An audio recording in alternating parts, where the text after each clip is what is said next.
everything seems to point to God.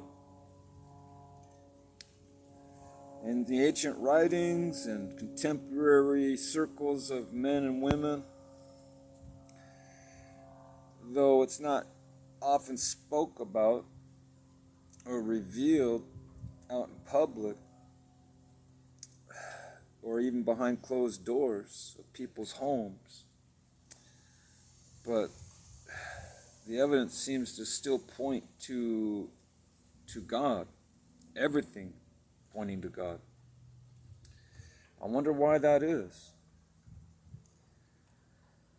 Because we are from God. We are destined for God.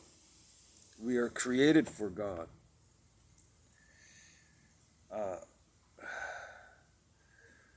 We have basic instincts, pre-programmed directives that were put there by God. And but we were also given free will by God.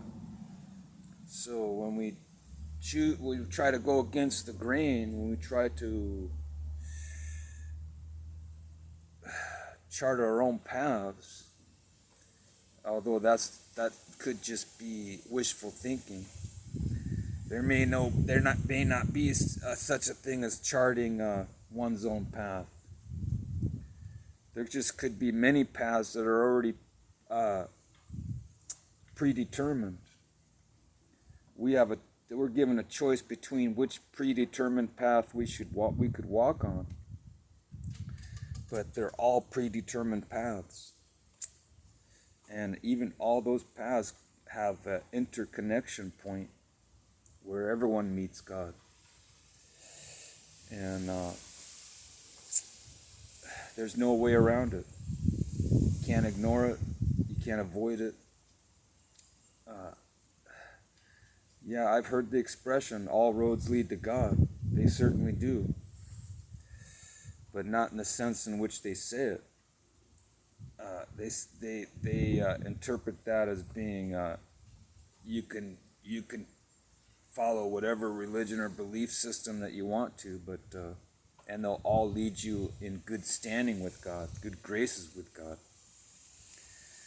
But according to certain religious beliefs, it's more narrow than that. It's not wide. It's not a wide path. It's a very narrow path for the truth, for the absolute truth. Yeah, we can choose. Which path do you want to choose? So, hopefully I've chosen the right path. That's hopeful. That's being hopeful and wishful, and you put your stakes in it. You've invested in it. So you're hoping you wouldn't be investing in something unless you put your faith in it. So it's just like the global markets.